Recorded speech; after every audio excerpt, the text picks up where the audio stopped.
Welcome back to High Tales with the Lit Sisters. I'm Nicole. And I'm Marisa. All right, and we're doing something a little different today. Yes. We have finished what is out of the ACOTAR series at this point, and we're going to do a little palate cleanser book in between the big series that we do.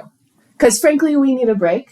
We do. We need a little fantasy break, I think. Well, we need to take the pressure off. Like, when you are going after, like, 5 books, that's overwhelming. And they're fantasy books. Yes. And we know there's more books coming out, so we're trying to pick up the little, like, things in between. Fantasy's it's a lot. Well, we have to build the world for you. Yeah. And our palate cleanser is actually in our world, so we don't have to be like, oh, and there's something called iPhones. Yeah. And people talk on them and communicate back and forth. Famazon. So we are going to try a thriller now. So for this episode, we read A Flicker in the Dark. I don't remember. This is our flicker in the dark. I don't remember who wrote it. I mean, if I were you, in my notes, I would have put the title and the author, but whatever. Wow. Isn't her name? Wow. I think her name is Samantha. Is it Samantha? Stacey Willingham. So A Flicker in the Dark by Stacey Willingham. I've read a couple of thrillers before I got my love of reading back again. Thrillers were kind of my go-to, in all honesty. It's been hard for me to get into thrillers this round in my 40s. Because I feel like the whole time I'm just trying to go like, oh, that's what they're doing. They're throwing me off on purpose. That's not that person because they're making me think it's that person and it's not that person. And so I'm just trying to figure out who it is the whole time. I will say, I feel like this book, there was a good plot behind it. And so I liked like the psychological thriller aspect of it instead of just a straight like thriller about different things. So I enjoyed this book. I enjoyed it too. I will say I'm usually like a lot of sci-fi. Yeah. And I do a lot of fantasy and true crime a lot. A little bit of historical fiction. Yeah. So, but my husband's the one who, like, if he reads anything not work related, it's going to be like some sort of psychological thriller. Yeah. Right. Well, and in all fairness, I'll be honest with you guys. We picked a thriller because we both like reading historical fiction. We've talked about it on here, but we didn't think we could be funny about a serious topic. Yeah. So we're going to wait to get a little bit better at this. Turns out it's frowned upon to make jokes when you're talking about the Holocaust. Not really. So we've got to figure out a good balance there to make it entertaining, but also like recognize the fact that it's sad AF. Yes. Yeah. And all the historical fiction books I've read, I've cried. And I'm not a big crier. So maybe we go historical fiction of like Tudor Dynasty. More like less like war. There's probably sex in it. Well, I mean Victorian sex, which doesn't count. Do it through a bedsheet.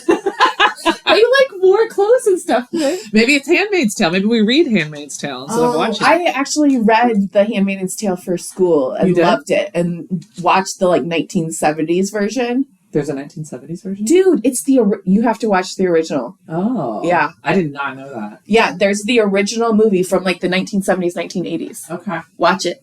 Oh, maybe we can read The Handmaid's Tale, watch the movie, and podcast about both of those. They're not maidens. It's just Handmaid's Tale. Well, they're maidens in my book. All right. So I don't think we're going to talk about like what we're most excited about. I think you've already heard it. I think it's more. I'm excited to read a little bit of thriller. Like I do think it's fun to be thrown off by what we think is going to happen, and like you said, not to have to worry about it not being in this world at all. Like understand. Also, we don't have to mispronounce anybody's name.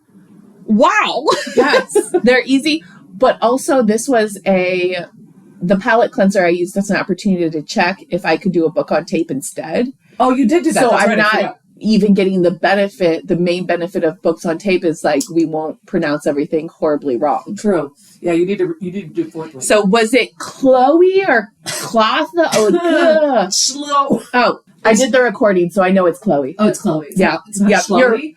No. You're welcome. Saved me on that one. Wow. All right. So when we start off the book, it is May of 2018. First of all, can I just say, I love that she did it just like right pre-COVID, because otherwise you would have had to like call out COVID shit. That's actually a good call out. And she was probably like, I don't want to do that. Yeah. because the whole world changed. We entered a new timeline after COVID. I feel like I even don't like watching movies that aren't like classics from before COVID because I'm like, it just feels like these are irrelevant problems now. The world has fallen. Did you not know? Shit went down and you don't even care. I didn't have toilet paper for 3 months. I did. But because my Amazon ordering, like I tried subscriptions pre-COVID and like you really have to figure it out. So do you remember how hard it was to find hand sanitizer? Yes. Like no one could find hand sanitizer. I randomly had a bunch of bottles of like straight alcohol. And I like made hand sanitizer. Things were crazy back then. Oh, I just made my kids actually wash their hands with soap. No, but I had it like in every corner of the house. Yeah. This is like we were wiping down our packages. Like so I early. am my father's daughter, which means if I have to go out of my way to go buy something because I forgot it, I grab like 18 of them because I never ever want to have to go out because I ran out of that again. Right. Or what I do is I just married a guy who can't sit still. So he just always goes out and gets Which again, stuff. You married our father. I became my father. True. I mean, became our father in other ways. Yeah, you did. But, beggars can't be choosers, okay? Our father is wonderful. If you're listening, Father, we love you. Yes. All right. Focus. Let's get back to the book. Okay. Flicker in the dark. Take 2. Okay, so the main character in this wonderful psychological thriller is Chloe. Chloe, the psychiatrist. She is in early to mid 30s. She is a psychologist. She is at her job because she likes to daydream a lot. She does a lot of daydreaming. Yes. A lot of daydreaming, also a lot of pill popping. Yes, and a lot of like trauma remembering in a pill popped state. True. So you don't quite know what is reality, what is self-induced. She's even questioning herself throughout the entire book. Yes. Yeah. Okay. So you really can trust the perspective here. Obviously. Second main character is her lovely fiancé. Daniel. Yes. Who I picture as a older Zach Morris, preppy. I think that's too nice. I initially meeting Daniel, and honestly until probably actually the whole book, pictured just much more Nepo baby. Trust fund, East Coast. Yes. Chuck Bass. I also pictured him maybe 5'9". Oh. Did not say that, right? The author did not explicitly say that. As long as Chloe is 5'9" or less, we're good. I did picture her like a 5'4". Just normal, basic bitch, right? Okay. Mousy brown hair. Yeah. Then we have the main character's brother, older brother by 3 years. Right. His name is Cooper. Right. We get 2 pictures of him, to be completely honest. Young Cooper pre-trauma, which we are introduced that they went through some family trauma. Right. We're going to get into that. Pre-trauma Cooper, charismatic, high school jock, though he's wrestling jock. So flocked to him. People, charismatic. Yeah. Yes. Very similar, like Daniel's like schmoozy sales guy mentality. Zoom in post-trauma, a little grungy. Emo. More middle-agey. Yeah. Yes. Yeah. But single, can never commit. A shadow. Yeah. No kids. Right. But has that one person, which is the main character, Chloe. Right. Very much so. Fourth, final main character that we'll talk about right now is Aaron. Aaron, yes. Aaron is a reporter with the New York Times. Aaron Jansen. Yes. And he is writing a story about the trauma that Cooper and Chloe share, which is around her dad. Correct. I also never really thought of how cute having 2 kids named Cooper and Chloe was until you just said that together. Yes. Those are good kid names. That is really good kid names. Yeah, because it's never like presented that way in the book. I was just like, oh, Cooper is very... we start out, find out that Chloe's a psychologist because she's actually in a session. We find out that she's not a very good psychologist because the whole time during this session, she is kind of like saying half Lacey is so dramatic as a little teen girl and then half just daydreaming about other things. Correct. We also find out a lot about the pill popping because she orders her fiance a prescription of pills and then ingests them right after she got in a little tiff with Aaron, who called her and said, oh, by the way, I'm making a story about your dad. Yeah, you should probably talk to me. Yeah. Let me bring up all this trauma. And she's like, no, thank you. Instead, I'm going to pop a Xanax pill before I walk into my scary dark house. Which happened to be a surprise engagement party. What somebody who is neurotically anxious and does not like surprises, a surprise party. Okay, but not only that, Chloe is neurotically anxious with pretty heavy past trauma, and her fiance thought it was a great idea to turn all the fucking lights off and surprise her with a shit ton of their friends and family. Which, if you're neurotically anxious, you don't have a lot of close friends or family because you don't like people that much. They make you uncomfortable. So it feels like it was a sales guy's schmoozin event. Right. That was not planned at all for her. It didn't really seem like he knew her very well. And the big thing that happens at this party is Cooper kind of tells her that. Yeah. Cooper is there. It's a little shadow in the back, her brother. And they end up getting into a little bit of a tiff, a little bit of a fight. Cooper's kind of like, do you really know him? She's like, what? He's like, you've only been dating for a few months. She's like, we have known each other for a full year. A full year, Cooper. Which sounds very teen that she was making fun of. She was very defensive. I got a teen vibe right away when they were going back and forth. And honestly, I felt at this moment meeting Cooper that he was kind of like, come on, like, do you really know somebody? I as an oldest, I kind of sided with the oldest a little bit. He was making some sense. Something that I thought I just popped in my head when you said that is I do feel like whenever you go back with people that like you formed really close attachments at younger ages. Yes. You kind of go back to that spirit. So her acting like a 12-year-old to her brother when they went through this trauma that age. You revert back to that age that you were. Right? I'm much more mature when you're not around than when you are because I revert back to 16-year-old Marisa. Oh, interesting. I've just grown, so I don't know what your problem is. You liar. Okay. But in this tiff, they're kind of getting tense, right? Mm-hmm. Chloe is done with his shit, and she's like, basically, like, take it or leave it, motherfucker. No, she didn't say all that, but she is upset. Daniel smoozes his way in, right? Saunters in, and thanks Cooper in front of Chloe for helping with the party. So we found out at this point that, like, he was there all day. Cooper had been there all day because Daniel was working, got pulled into a work thing, did all of this. Chloe feels really guilty. So you see a little bit of her people-pleasing stuff going on. She's like, oh, yeah, I'm not a 12-year-old girl. I'll act mature. Let's pot calling kettle black. Yeah. So then they just kind of end the argument. Cooper's like, I'm going to peace out. I'm going to go ahead and bounce. I've had enough peopling today. Yeah. And this is when I was like, Coop, this is so how I would have done it. Irish goodbye. Irish goodbye it. He didn't really Irish goodbye. He did actually say goodbye. But only to her. True. Outside. Everybody else, Irish goodbye. And he wasn't even inside the party to, like, start with. Yeah. He was just, like, the dude that was like, I don't really know all these people. I'm going to just stand out here. I was invited because I'm family. So I will say, like, okay, again, Thriller. Instantly, I'm like, well, I don't know what's been done, but Cooper done it.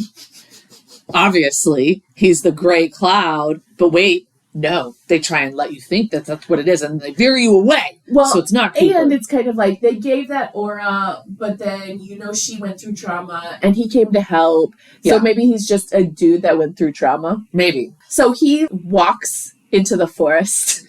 Did she? Yes. She's like, he like walked out to the tree. So he didn't like go to the front door or like walk inside and grab his coat or anything. He just walked into the forest, and she's like, I stayed outside until I didn't see him anymore. And then I went back inside. It's like, okay, so you're used does he live amongst the trees? Do you live in a treehouse on her property? Is that what's happening? We don't really get an answer to this. I did not pick up on that. I did. I totally did because it's super weird. What I picked up on is that Chloe woke up the next morning with a hangover. Yes. So after this, she was popping pills, obviously, before she walked in. And then she was boozing at the engagement party. So she wakes up. It's a little hungover. Very hungover. Yeah. Which, I've been there. So she actually sees on the TV while she's hungover that there is a local girl missing. Yeah. And it reminds her about the trauma that we keep kind of hearing her about, but we find out about it here, where when she was 12 and her brother was 15, so high school and grade school, Their father was arrested for killing 6 women. 6 girls. 6 girls. Yeah. Like, in that 12 to 15 age range, actually. Right. They were all 15. They were all 15. They were all 15. I didn't realize that at the time. Yeah. And so there's a lot of trauma because her father, she references back to the push-pull of he was a really, really good dad. Yeah. But if he's admitting to killing these people, he's a monster. Right.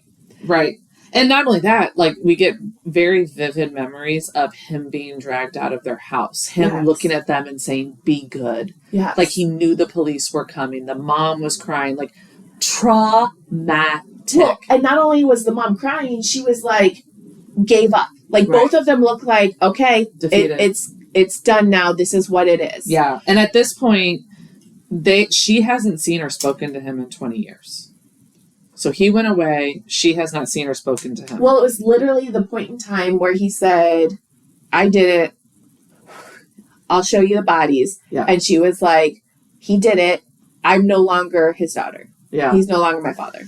So this new girl, 15, being found is really bringing all of these back. She goes on a drive, calm her thoughts a little bit, ends up at the cemetery where this girl was last seen. Yes. Just ends up there all of a sudden. Yes. And what happens to be going on? Oh, I don't know. Search party. Yeah. Right now, we're searching the cemetery. So she just hops in, which I'm sure you have to register. I'm sure there's things that you're supposed to do. Yeah. Get the rules. So she's walking and she keeps talking about this lady with cargo pants, which I think is so funny that she keeps talking about this lady with cargo pants. Yeah.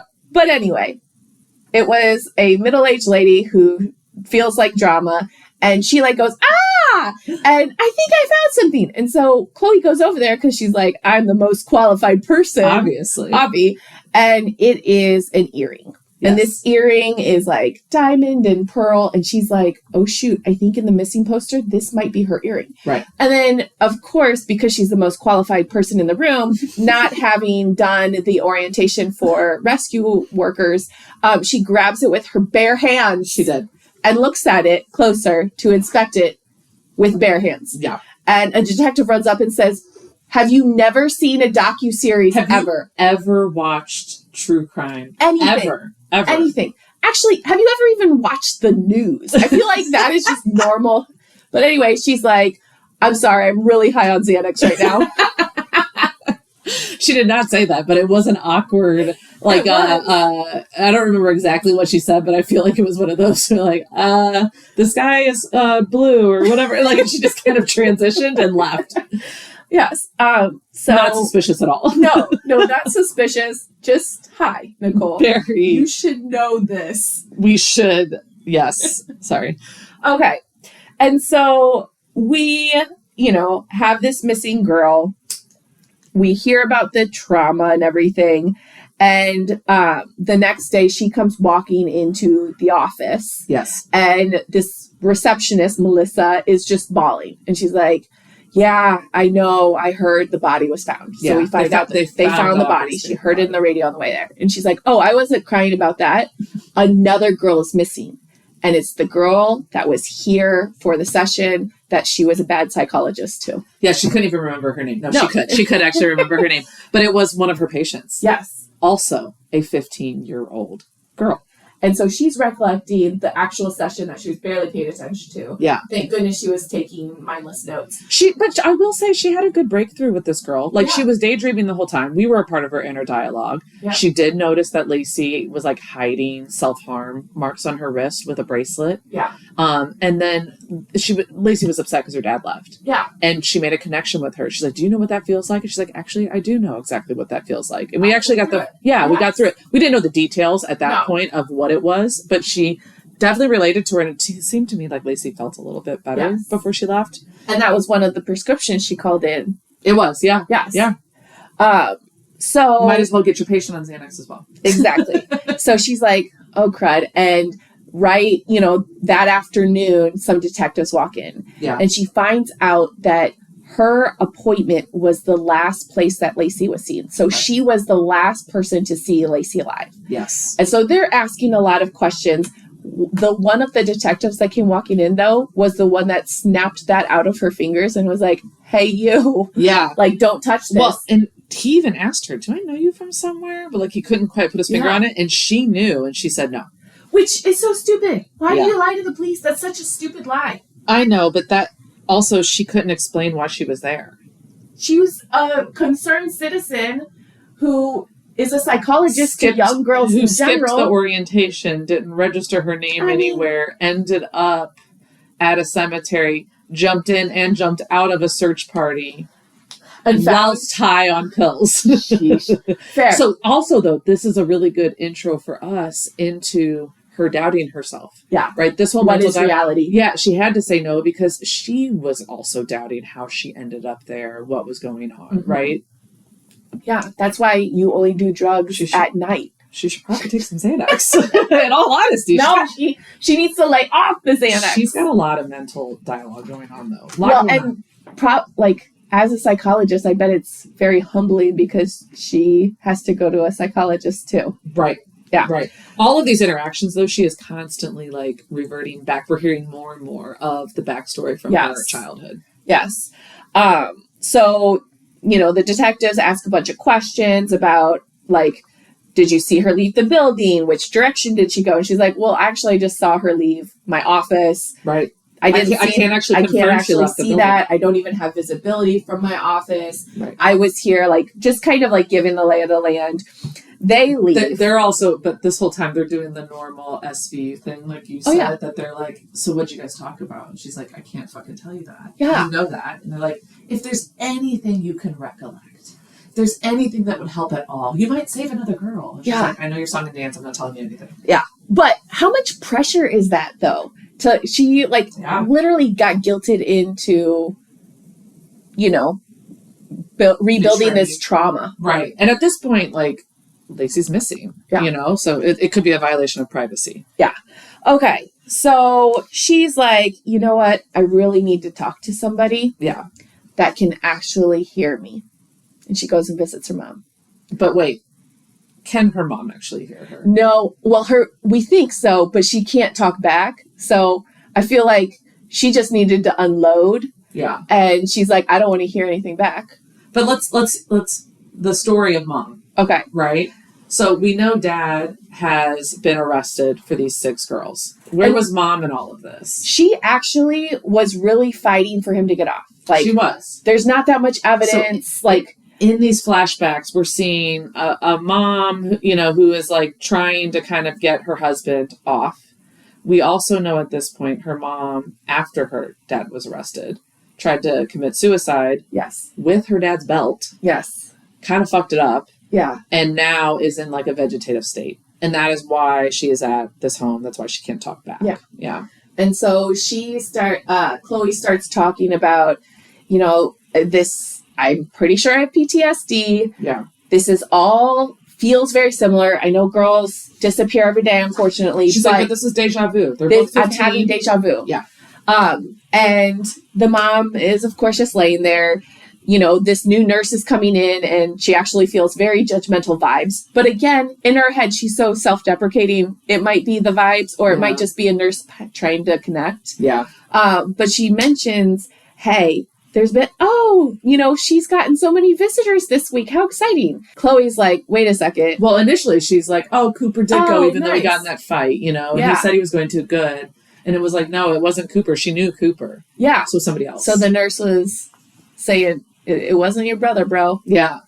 So she goes, she's like, hey, front desk lady, show me the ledger right now.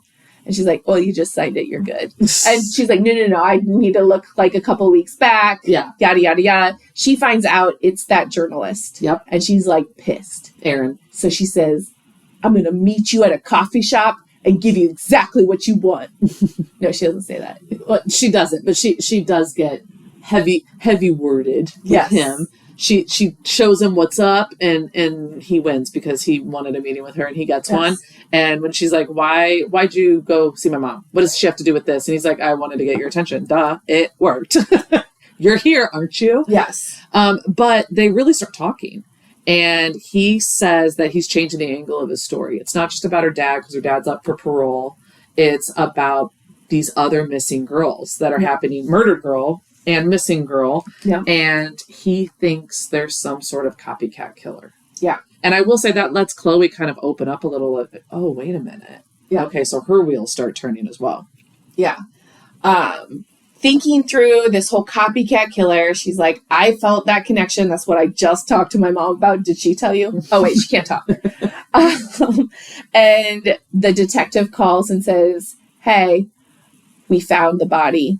We need you to come and take a look at it. And she's not only did they find the body, where did they find Lacey's body? They found Lacey's body at the same place she got taken, which was behind the dumpster in the alley of the office. Honestly, pretty crazy that they didn't see that before. Exactly. I mean, they were just there. They literally she kind of described it as the body wasn't very hidden. Yes. Well, there wasn't anywhere for it to hide. And it's like right outside her office window. Oh, yeah. Yeah. So Lacey's Chloe's thinking about how many times she's looked out that window. Yeah. What had happened, also feeling very guilty about it. Yeah. Of course. She feels guilty about everything. And she takes the Xanax to feel better. I also was kind of thinking, is it common practice to have the psychiatrist? Well, that's what she says. Yeah, she's like, can't the mom and dad identify her? And he's like, no. We just want to see if of her, if there's anything different. You were the last person to see it. We want to see the from too. Right. And I'll be honest with you. Again, we've talked about this a little bit. Whenever I'm reading a thriller, I'm like, who is it? Who's it? So I'm constantly poking. Yeah. And I was already wondering, how did she end up at the cemetery? How did she end up here? How did she know this? I'm like, is she in a drug-induced state, performing these murders at this point? Or did this trauma create DID and she's got multiple personalities? Right. So when the police officer called her to look at the body, I kind of thought he was trying to trap her a little bit. Because it's not common practice for a psychologist to go see the body at all. No. So to me, it was like that was his in. Yeah. But they were trying to get her there to get more info from her. That's instantly I was like, he's trapping you? Yeah. Bring your lawyer. So, yes. So what she of course says is, sure, I'll go see a dead body. Which is just like, no, man, just take pictures of the clothes she was wearing. I'll tell you if that's what she was wearing. Yeah, I'm pretty sure she didn't say, sure, man, but yes. Okay. Well, who knows? One of her personalities might have. Yeah. So she goes and sees the body. She's reliving trauma in her head as she's looking at it. And she notices that the bracelet that was covering up her scars was gone. Right. And so she's like, the bracelet, bro. Lacey, right? Yeah. Yeah. Yes. She went through a lot of things. Yeah. When she first saw the body, right? Death was caused by strangulation and that she wasn't in the alley. It had to have happened somewhere else. And then that she was moved to the alley. Yeah. They also detected diazepam in her system, which she was noting that's Valium. Yeah. So again, this is why I'm making these connections. Is it really her? She has access to Valium. Yeah. We've already talked about her taking Valium. And then Chloe notes that she's not wearing the bracelet that she was wearing that day. So that had to have been removed from her body at some point. Okay. She's also making the connection in her own mind at this point. I seem to be connected to these. Yeah. I ended up finding Aubrey's earring. It was my patient found behind my office.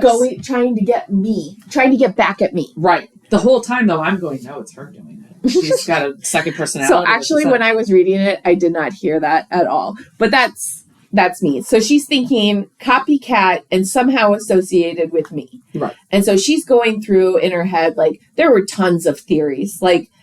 Before her dad admitted it, there were tons of theories. Right. And there was tons of theories also based on what the family had to go through after the dad confessed, which you always forget that there's not only the victims, but there's the family of the person are also victims because they're blamed when a lot of the times they have no idea too. How could your wife not have known? Exactly. How could you not have known that your husband was doing exactly.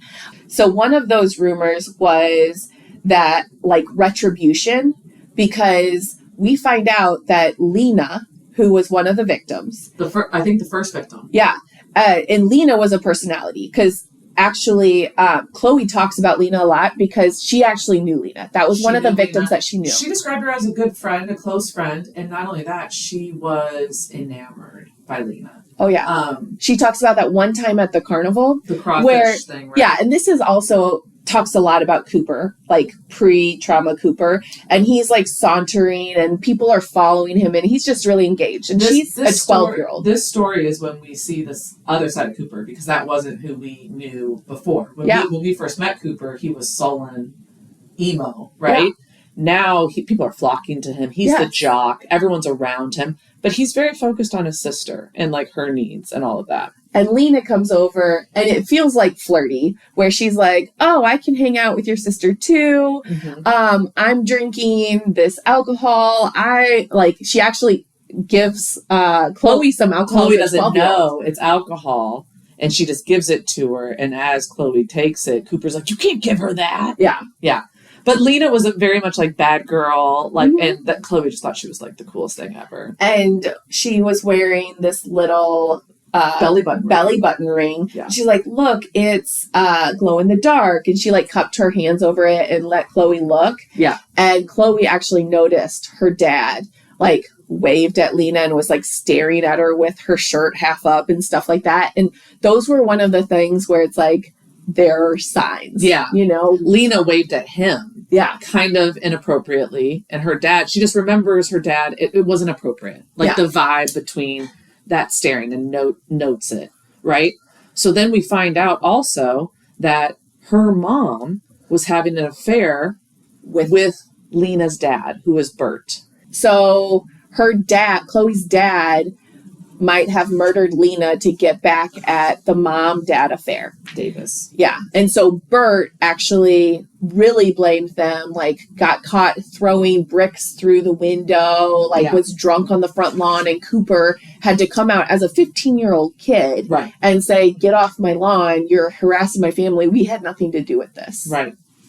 So, but I mean, again, at this point, his 15-year-old daughter is missing. They never found her body. No. You know, so there's a lot of trauma going on. Yeah.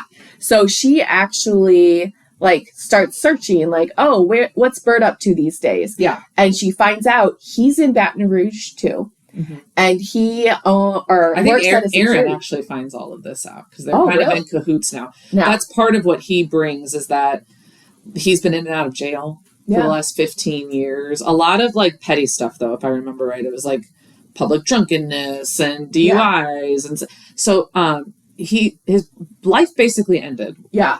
Essentially, right? He fell off completely. Yeah. And he moved. And so she's looking it up and Daniel comes behind her and is like, oh, I'm heading out. I've got to go to work again, remember? Mm-hmm. And she's like, oops, I forgot. But she had snapped on the computer. And so he's like, okay, you obviously are looking at something you don't want me to see.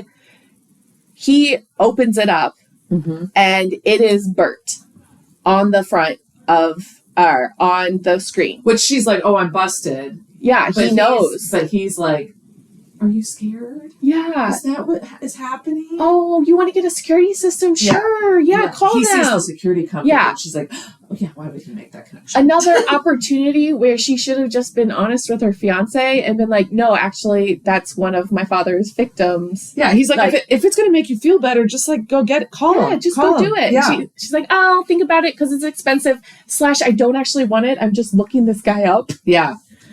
But a couple hours later, knock on the door. Who's at her front door? Bert. And she's like, oh, crud. Right. Like, and he's like, oh, I'm here for a security system to install it. Daniel Briggs actually called me. Yeah. Is this the right place? And she's like, oh, yes. So. And Daniel left maybe a couple hours before. Yeah. So he obviously got on the road, called ahead, trying to be the sweet fiance. Really, again, creepy as fuck. Yes. So she actually like signs he goes through and says, you need this. I think this. She's like, okay, do it. Mm-hmm. All down. He's like, okay, sign the invoice. And she doesn't sign it her name because she doesn't want him to know it's her. So she signs it her middle name and then Daniel's last name. Yes. And so then he comes back, installs it and stuff. And she's just asking him like questions about what he's up to. She starts poking more, right? She's pushing the limits a little bit. She's like, oh, he doesn't know who I am. It's fine. Yeah. And she's like totally thinking that he killed these girls. Well, another thing that I forgot to mention, in Aaron's research, the things he was getting arrested for and in and out of jail the last 15 years, there was a couple of domestic violence things. And one of them he was accused of strangling. Which the 6 girls were strangled. The 6 girls weren't, but Aubrey and Lena were. Right? They never found the 6 girls' bodies. So there is also a true physical violence. Yes. Scare. Yeah. Right? But Fair. yes. Oh, yeah, I didn't connect that. And he just finally is like, do you not think I know who you are? Yeah. Like, you're not fooling anyone. Yeah. Like, leave me alone. I hate your family. I hate you. I hate you. Yeah. Like, yeah. And then he leaves. Well, he also said, you're living your perfect life here in this nice area. He's obviously been struggling for 15 years. So there's a lead into like a motive there too. It's only fueling the fire of her thinking he's dangerous and exactly. he's a copycat killer. Yeah. And so what does she do? She says, okay, Aaron said, like, you have enough evidence, go to the police. She's like, this is enough evidence. Yeah. He just threatened me. He's still mad about it. So she goes to the detective and says, I thought of something. Yeah. First of all, I think this is a copycat. The earring was missing. The bracelet was missing. Only the killer from the past 6 victims would have known this to do this copycat. This is my theory. Mm-hmm. And I think it's Bert. I'm pointing my finger right now. Right. And he says, okay, good information. We'll look into it. And she said, thank you. And walked away. We also, I don't think we introduced the jewelry connection yet. No. Either. So we do know at this point that physical evidence was there for her dad, and that's why he had to take the plea. He had to plead guilty because there was physical evidence and it was going to be much worse. He would never have been up for parole, basically. So they had to do it. And we had this whole flash of her mom being told that by the lawyer and her 12-year-old self sitting there, knowing that the physical evidence was, in fact, the jewelry from those victims. So that's where the belly button ring from Lena came back in. There was a different piece of jewelry from all 6 girls, but Chloe's the one who found it in her dad's closet. Yes. Right? So she gave the evidence to get her dad. Right. So you're again, we're getting more of these puzzle pieces as the case is unfolding. We're getting more puzzle pieces from the past case and Chloe's guilt in all of that and how that is PTSD. No wonder she's struggling right now. Right. So she's like, this has got to be Aaron's right. This is a copycat killer because there was an earring and now this bracelet's gone. So there's the whole jewelry thing too. But newsflash, the jewelry wasn't a public information. No. So it has to be someone who was related to it. She's related. It's Bert. It's Bert. You know. So after that, she goes to bed. The alarm system is on. Daniel's out of town. I will say she thinks she did a really good job right now too. I mean, she was again high on Xanax. She was. Like throughout this time, all of these big interactions she's having, she's a little high. I will say too, she's also questioning the validity of the security system. Because Bert did it. Because Bert did it. And she still is pretty scared. Well, and if Bert set it up, Bert can probably hack into it, turn it off, cut it off, whatever. So I just want to point out that that's adding to where her mentality is right now, going to sleep. Daniel's out of town. Yeah. And so she goes to bed. She's got like 2 bottles deep. She's got Xanax in her system. She is out of it. Actually, I think Cooper comes over that night before she goes to bed. And sees the Xanax on the counter and alludes to a previous drug problem. Yes. Right? And we've been already hearing about there's the underlines of a possible abuse situation going on here. Well, I think she's pretty obviously having a problem. I think so too, but Cooper calling it out alludes to a much larger problem in her history. Right? Like an acknowledged problem. She's pretty defensive about it, but he's also very sensitive about it. Yeah. And then she goes to sleep, again, scared still, right? Yeah. And then she wakes up in the middle of the night to the alarm going off. Has that ever happened to you? Oh, yeah. It's terrifying. Oh, it's so scary. Like, I remember it as, you guys have an alarm system here, right? But I remember when we were kids and it would go off, and it is legit terrifying. Oh, yeah. Yeah. So the alarm went off. she just hops up and she's like, oh my God, Bert came back to kill me. Yeah, obviously. And she's like, Daniel has a gun in the closet. So she's going through the closet. She's going rummaging through like, oh, it's not in this box. It's not over here. Underneath all the clothes, she finds a box. She's like, oh, maybe this is a gun box. She opens it up. It is a jewelry box, which is exactly what her dad had. Yep. With a necklace in it that matches the earrings she found. Matches the earrings. Yeah. So she's like, oh my gosh, it's not Bert. It's fucking Daniel. It's fucking Daniel. And so she's like, that Nepo baby piece of shit. No. Yeah. And so she like closes it. And in the background, she hears Daniel's voice. And she's like, okay, double shit. It's not Bert to come save me. Right. And so she throws it underneath, throws everything. And he's like, what were you doing in there? And she's like, I was looking for the gun. I didn't know it was. And she just is like frantic. Which again, to me, in this moment, I'm going, oh my God, it is fucking Daniel. Because, again, you called the security system. Yes. You are coming into a dark home. It is going off. You know it's there. You know the necklace is there. Like, I don't know. I just was like, yes, Daniel, you piece of shit at this moment. So she's laying next to him. It's the middle of the night. She's like, I can't fall asleep with this murderer next to me. Right. She finally does fall asleep, wakes up the next morning, the necklace is gone. Right. She has this whole plan to like get him out of the house and then go check for her and do all this stuff. And it's not there. Necklace is gone. So again, third confirmation within 12 hours? Yeah. That it's Daniel. Yeah. So Daniel... I'm not going to lie, I feel a little bad for Bert now. You really kind of re-traumatized him. Yeah. For no reason. Yeah, fair. And so Daniel is downstairs making eggs and bacon, being a great, fiance / murderer, maybe. Who knows? And she gets this call from Cooper, frantic, and says, Mom has stopped eating. Yeah. She might only have days. We've got to get to...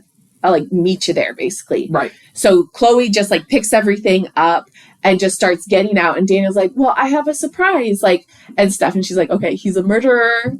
And now he's got a surprise that he wants to take. Don't want your surprises. Thank God this happened with my mom. Kind of, because now I gotta go. Yeah. And he's like, I'm coming with you. He insisted. He insists. So she's like, okay, great. This murderer is such a Klingon. What an awkward car ride, right? Yes. So they get there. She doesn't even wait for the car to stop or him to park. She jumps out of the car and runs. She does have a good excuse though. You're right. Yes. But also that's awkward. That's weird. So she finally gets to her mom's room. They find out that she hasn't been eating for days. 10 days. 10 days. Yeah. She's lost 10 pounds in the last week. Yeah. Because she's just refusing to eat. And so then Daniel comes running in after her, dude, I had to park the car. What are you doing? I did picture a very I'm here. Oh, no one wanted me here? Okay, cool. Yeah.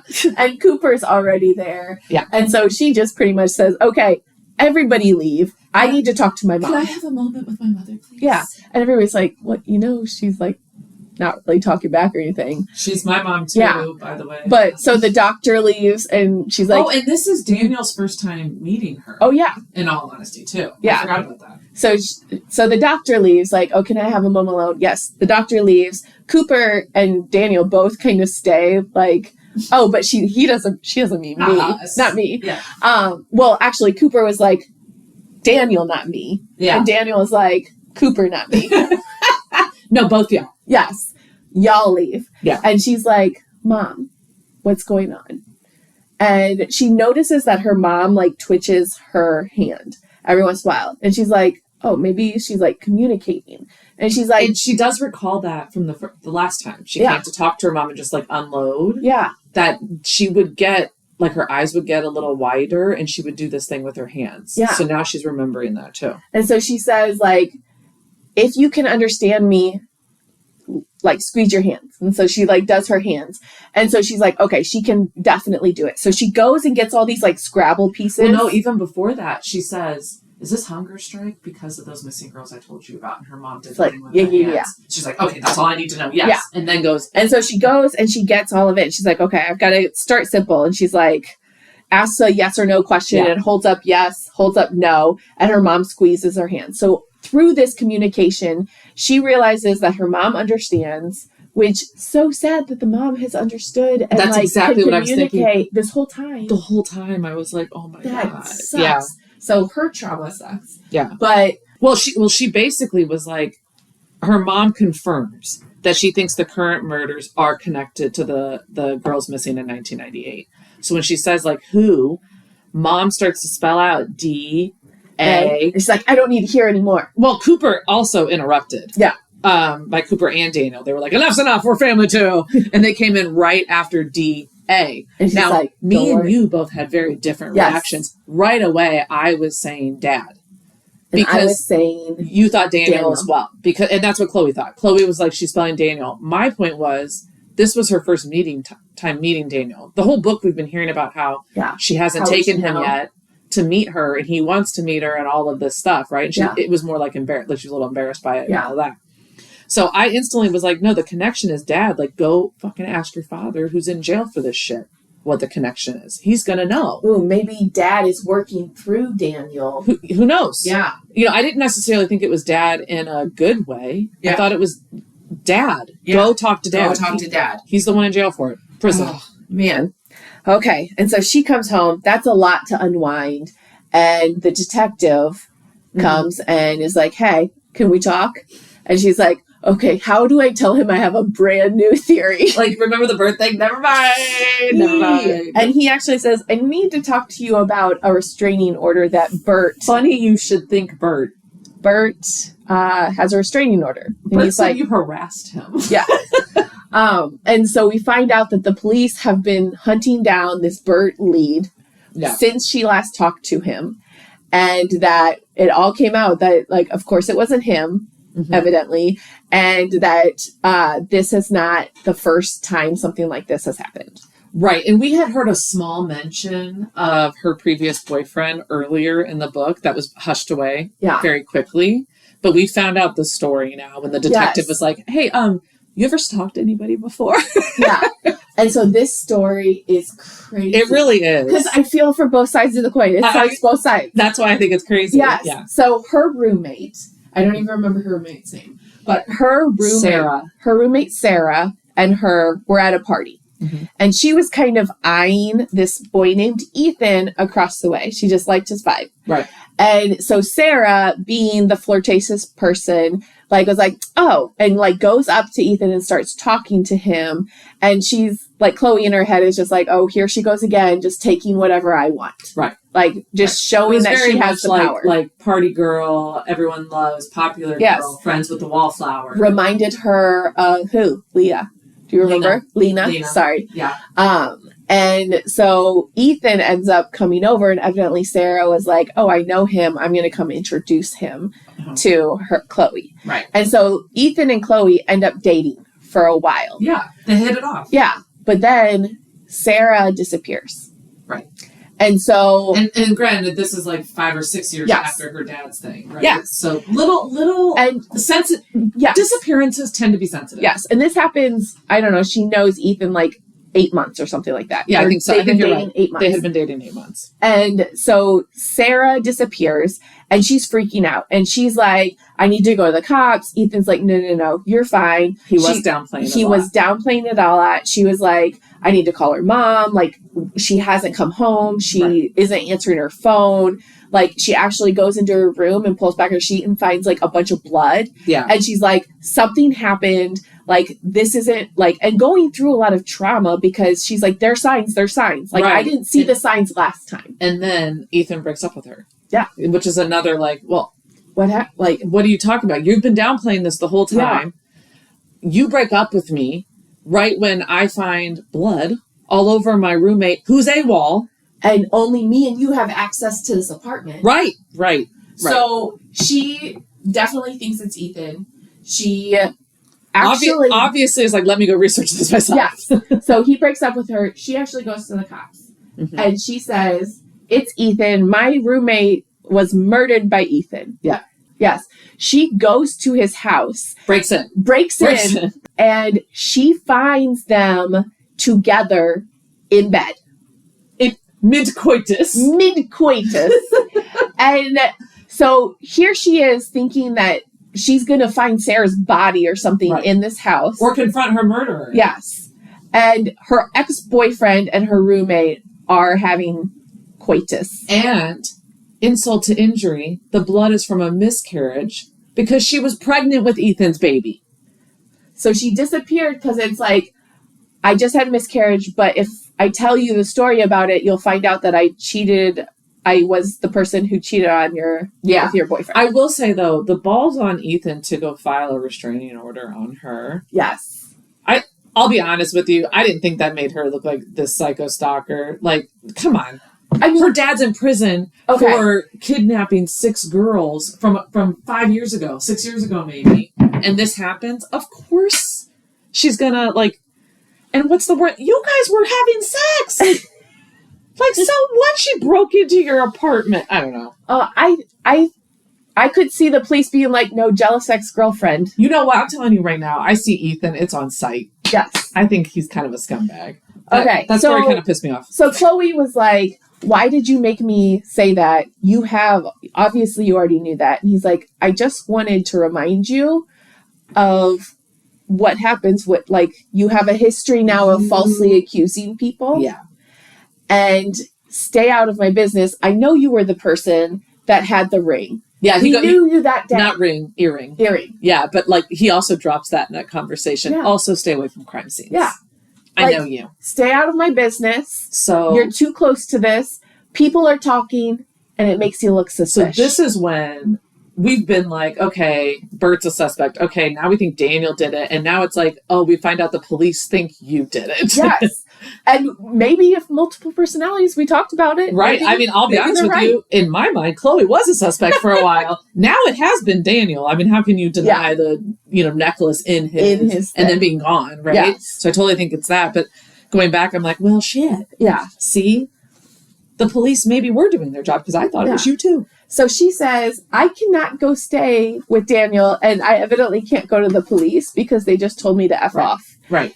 And so she actually is like, oh, Daniel, you know how I hate attention and I hate parties? I'm actually throwing myself a bachelorette party.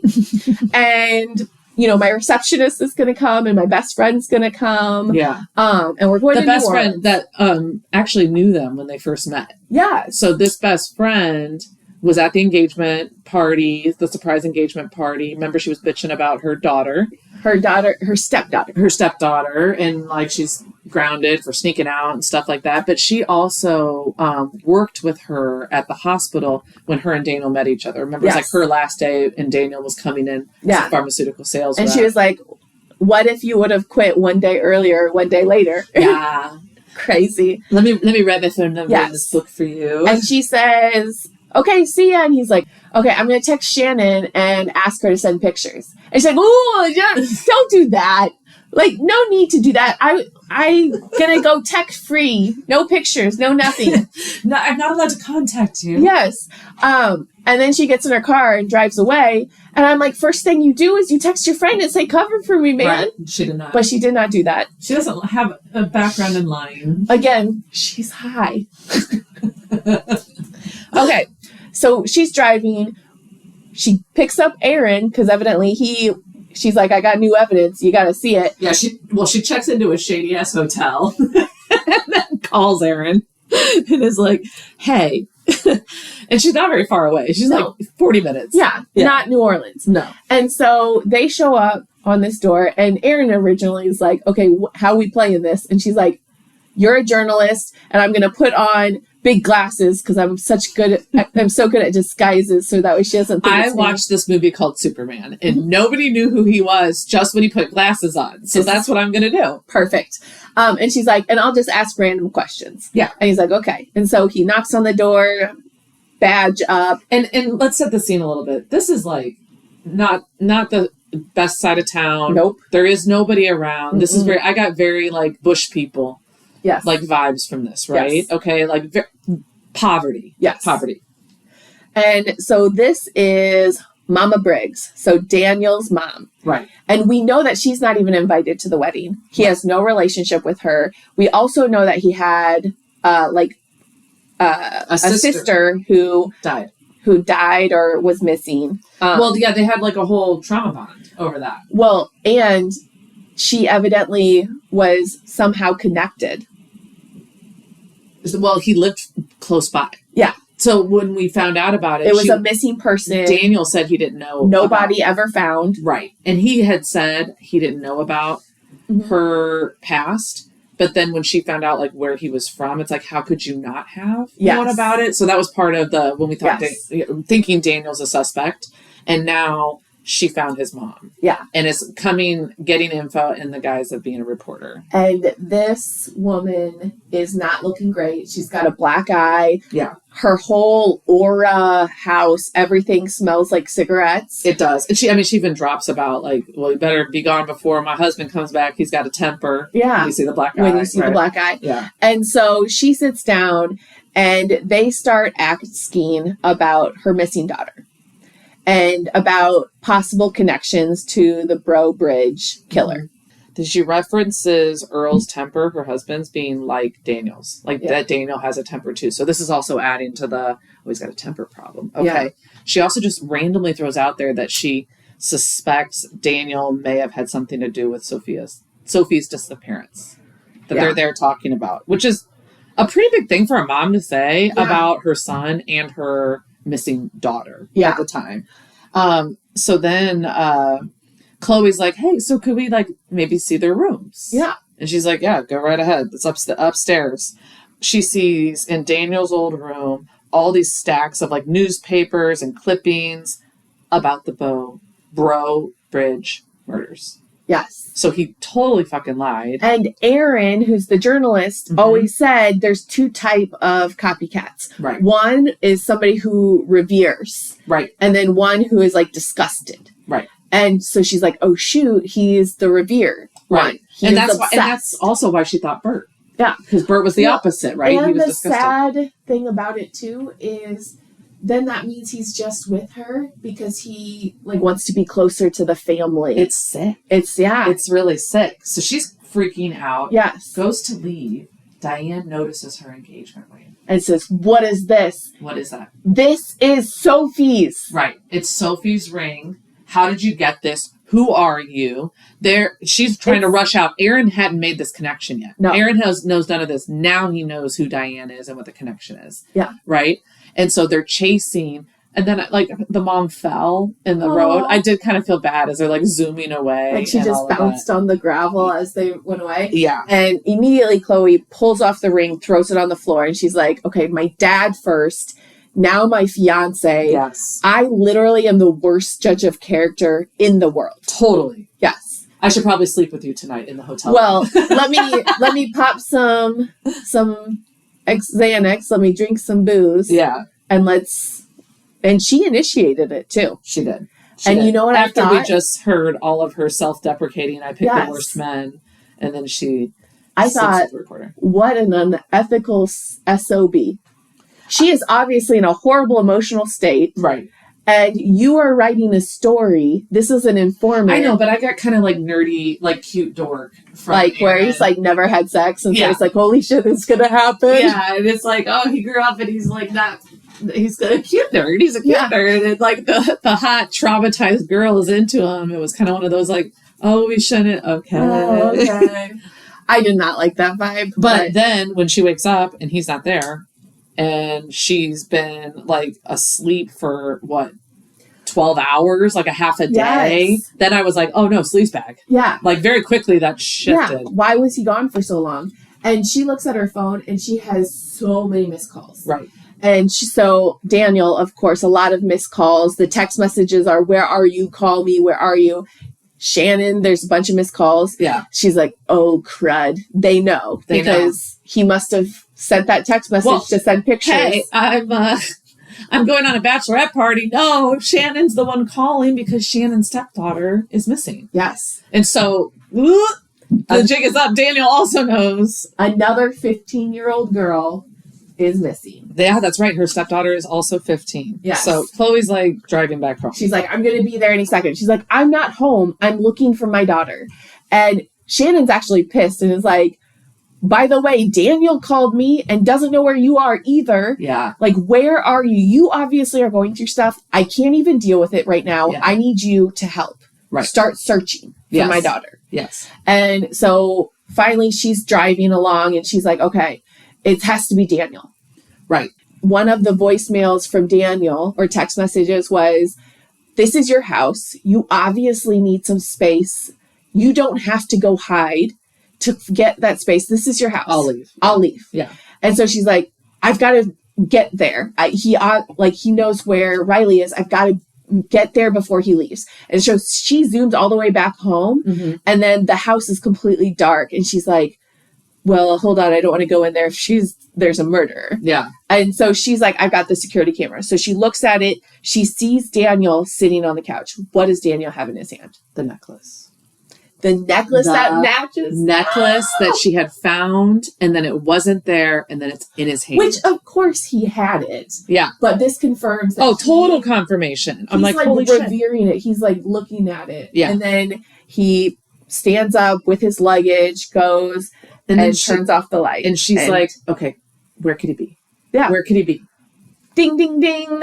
If he's obsessed with my dad, we have our old house and we just abandon it. Her and Coop haven't gone there. It's technically theirs, but it's an abandoned house for the last 20 years. Yeah. And so she's like, that is an empty abandoned house that nobody's looking at. Let's go home to Bro. Yeah. So she goes home to Bro Bridge. Right. She gets to her house. She storms in. She sees Riley. Right. And Riley is like drugged. She's drugged up. Yeah. There's also a dead body on the ground. There was a dead body on the ground as well. So she's like, Riley, we gotta go. And she's like trying to like lift her up and stuff like that. And she hears somebody call her name. And she's like, oh shit. And so she reaches into her purse. Mm-hmm. And she's like, it's Daniel. And pulls out the gun. And she had gotten the gun before she left. Right. Because she knew, like, first of all, I don't want the murderer to have it. Yeah. But second, I need protection. And the last time I looked for protection, I found more evidence. Yeah. Let me make sure it's real protection. But it's not Daniel. No. It's Aaron. And instantly I'm like, how the fuck did Aaron know where she was? And then I was like, he fucking drugged her. She was asleep for half a day, right? So Aaron says, Chloe, you told me about this house. Because she's like, how do you even know this is here? He's like, oh, you told me. You told me about this house. He thought he'd check there for Riley. Didn't call her. Mm-mm. Didn't say go with her. No. I just thought I'd check on her and see what was going on. She's like, how would he have even known Riley was missing? He was gone. Yep. When I finally called Shannon back. Remember when you drugged me for half a day? It's you. None of this even started until you came and started talking about my dad. So then she also remembered he gave her a press badge, right? No, she found it. He left it. Oh, that's right. He left it. She looks at it closer. It's fake. Yeah, because she used it because Lacey taught her how to unlock the door. I forgot about that. But that broke the badge. Not Lacey, Lena taught her how to break in. Yeah, not the 15-year-old. Well, she was 15. Well, she was 12. So she knows, she's like, who are you really? And all he kept saying was, he made me do it. He made me do it. He made me do it. Before he could explain more, she shoots him. His body slumps to the ground. Yep. And then she calls the police and says, okay, now I really know who does it. And I killed him. I killed him. I shot him. He didn't die, I don't think. Which, don't you think they would ask a lot of questions because they suspect you? Yeah. You're so engaged in the investigation. You kill somebody at the house with two people. Yeah. Like, how do they... But we then pan to the detectives being there, and they have been doing their job. They actually do know about Aaron, and his name's not Aaron. Nope. They're like, we believe you. Your story is unbelievable, and you're very sus. But you're actually lucky we're good at our job. Because we would have locked you up a long time ago and gone home way earlier. We confirmed it before you even got here. Do you know anybody named Tyler Price? And she's like, wait, what? And she actually does remember Tyler. Yeah. In going back to the carnival picture, he was one of the little kids that was like so eager to be friends with her brother. Connor. Yep. Cooper. Jeez. I don't know who the hell Connor is. I don't know. Okay. So Cooper, now he was one of Cooper's little cronies, Yes. right? Like kind of in a kind of a pathetic way. Yeah. The detective also confirms that Tyler Aaron was at the search party. Yeah. Right. So that's how he knew she was there, because that was a Yes. point of contention with the two of them as well. Yes. He was actually there. They found jewelry on him, They did. various pieces Yes. from the girls that were missing. Ah, So it's actually Aaron who was the copycat killer. yes. Chloe is also alive, and the detective is like, "You're the reason she's still alive." Riley is still alive. Who did I say? You said Chloe. But both of them Wow. are still alive. Okay. Okay. So Happy ending, kind of, sort of. so she's exhausted. She was drugged up more than usual. Right. Because she had her normal blood. But That's another thing. You would think she could handle. some tolerance, man. Yeah. Yeah. Anyways. So she goes home and she like goes to sit down and pass out, and she hears hello, and it's Daniel. Right. And he never fucking left. no, Creepy AF. it is pretty creepy. And in the back of her head, she keeps thinking Aaron's last words were, "He made me do it." So she's like, maybe there's still a connection here. Daniel still did. It's either my dad is connected. Yeah. My, fiance who has all the evidence right. is connected. So basically, Daniel, explain yourself. You Well, creepy she's like- motherfucker. Oh, wait, actually, I take that back. She doesn't think Daniel's connected. When she talked to when they were talking with the detective, he was like, "Are you sure about your fiance?" Because she still thinks that Daniel was a copycat and at least killed his sister. True. And so she goes home and she's like, okay, Daniel and me are still over, so I didn't technically cheat on him because I think he murdered his sister. Which now, confirmation, she picks the wrong men. Yes. Because You were surrounded by 3 murderers in your life. that's a lot. That's a lot of money. She's batting That's a lot of 300 right Ooh. now. Okay. And so Daniel is like, I can't believe you actually think I would kill somebody. Right. And kill my sister at that. Right. And so he's like, sit down. I know you're exhausted, but I got a hell of a story for you. I got a good story for you, hon.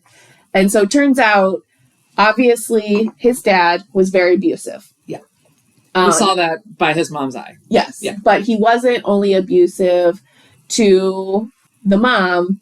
He was verbally abusive and sometimes physically abusive to the kids, too. Right. Daniel was usually there. But one day he came home and his sister is so beat up. Right. And he like almost beat her to death. Right. And he's like, this can't happen. I have an idea. And Chloe's dad actually gave him the idea to make her disappear and take, and have it fall under that serial killer. Right. There was already some girl that they thought might be connected. There might be a different first girl. Yeah. So it's like, if they're close enough. Yes. If she disappears under the same kind of circumstances, it might be lumped in. Yes. With this other thing. And all of the money that he had earned at his job, he gave it to her to start new. He's like, why she's alive. She Yes. lives in Mississippi. And he's like, that's why, one, all those receipts that were evidence that you found, that was me visiting my sister. Right. 2, I knew who you were when we first met. I do feel bad about that because I did revere your dad because I used him to save my sister's life. Right. Right. Okay. But Daniel, why have you been visiting my dad then? Yeah. He's like, oh, that's a story that I'll definitely tell you. After she had told him everything about Bro Bridge murders, he started looking into things and realized that he thinks Chloe's dad was not the original killer. Yeah. So he had been visiting Chloe's father to try and get the truth out of him. Yeah. Basically. Chloe's like, I'm sick of these jerks messing with my head. No, I'm going somewhere, I promise. And so she's sitting in I think room. it's your angry voice. It's just so not angry. Like, I'm sick.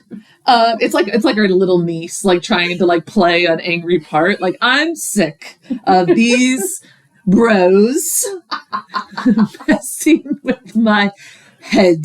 It's very theatrical. Yes. She's sitting in the living room. Yeah. Cooper walks in with a bottle of wine. Yes. And he's like, how you feeling? And she's like I killed somebody today. And he's like, fair. And he sits down and they have a for real talk. Yeah. She's like, I know you knew Tyler. Yeah. Yeah. And he's like, well, yeah, of course I did. And I know you killed those girls 20 years ago. He said, got me again. He didn't really try He's very hard at all. But I also think he knew, like, once Aaron was killed, I think he knew. Yeah. He was gone. Yeah. And we find out that the way the evidence was found is she had found some naughty magazines hidden under a floorboard in his room and told her dad about it. And underneath those naughty magazines evidently was the evidence of murder or missingness, because we don't technically know murder. So Dad found it. Dad found it, wiped it clean, and hid it in the garage where only he had access to it, hence him framing himself for murder. And then she found it, turned it in, told her mom. Yeah. They decided to turn the wrong person in. Yes. And now she also flashes to when the police were coming and her dad looked at them and said, be good. She does register that he looked at Cooper very differently. Yeah. And that's why. Yeah. Because he was like, I will take the fall for these 6, but don't ever do it again. Don't ever do it again. I'm sacrificing my life It for did you. take him 20 years. Yeah. to scratch the itch, apparently. And it's because Chloe started moving further away. Well, she also said you were framing Daniel because you knew he was onto you. You knew he was visiting Dad. You knew he was inching closer. So that's why you planted the necklace in our closet, so that I would think it was him. Yeah. And he's like, yes. And she's like, I have to tell the police, right? And he's like, why? You don't have to do anything. No. Or It's Aaron. just a family talk. Aaron / what is his name? Terry? Tyler. Jesus. I like how the one book that's easy to pronounce them. It's not even like Lazarus. We got cocky. We got cocky. Yeah, well, maybe a little too late. It's possible. Okay, we'll do better again. But Cooper is basically like, why? This is family conversation. Yeah, we good. And she's like, gotcha, bitch. The police are already here. I got you on videotape with the security system that I got from Bert. Oh, and when he starts to hurt her, he can't, because guess what? You thought I was on drugs again. I am, but I also crushed them up and put them in your wine. Oh, in your face. Two can play at that game. And Cooper goes away. Rightfully so. Mm-hmm. Rightfully so. I do find it interesting that I really did think it was Cooper initially, and then it goes. I was veered completely off, and then I was like, I fucking knew it was Cooper. Yes. So they do give a little summary of what happens next. Yeah, the rest of her life. Cooper, he gone. Yeah. Evidently, she hasn't gone to see her dad and say, sorry, I hope you get out of jail soon. She hasn't I'll gone be to honest, her. I would have some conflicting feelings for my own dad. If we could talk about that for a minute, because you did go to jail for your son, but your son was a sociopath. Yeah. So, you also left him with all of us. Yeah. And Mom's life is also ruined. Yeah. FYI. So I might not go see Dad and either. they did talk about how he released a statement or something saying, oops, I didn't realize 2 more people would die. Yeah. Yeah. But she hasn't talked to her dad. It doesn't sound like she's really hung out with her mom, even though she knows her mom is there and can communicate. Yeah. So it's I feel like, but noted, you're going through a lot of trauma. Right. Daniel went to Mississippi with his sister. No more. Yeah. No more Daniel. Yeah. She actually goes to return the engagement ring to Sophie. And Sophie's like, you want me to go get Daniel? And she's like, no, I'm good. That's how the book ends. No. But I do think it's just she has to close a chapter. Yeah. And he's too related to that. You can't have... It's a main staple about your lives now, and she can't have it. Connor was... Cooper was right. Yeah. They didn't, know each other. Yeah. They did it. And evidently we don't know any of their names. No. No, I think we just get so used to breezing over names because we can't pronounce them. That's just what we do. Yeah. On default. Yeah. Okay. Well, this is our palate cleanser. So what would you rate? What would you rate this book out of 5? I mean, I would say it's a good, quick read. Yeah. I would give it a 3.5. I would agree. Yeah. I would agree. I think I might rate it higher when I read more thrillers. I did like that I didn't necessarily see it coming. Yeah. And I liked the point of view of the main character being a little neurotic, right? I kind of like that's why you're in the fog of why something comes about. Yeah. So the aspect of her like questioning her own sanity through a lot of it, and then also being accused, right? Yeah. I thought that was really cool. I felt like it was very Girl on a Train. Have you ever watched? No, I haven't read it, but so it was a lot of her like having blank spots in her memory because she was drinking so much. Yeah, I've watched the movie. I haven't read the book. It's the whole you can't trust the narration, right? Because you know that they're on something. It's skewed. Yeah, yeah. Which I actually liked. I mean, I did also like that. Like, while I did not see Aaron coming, so I saw Aaron coming. I didn't see Cooper coming back. I still thought it was Dad. Yeah. Yeah, I didn't see Aaron coming.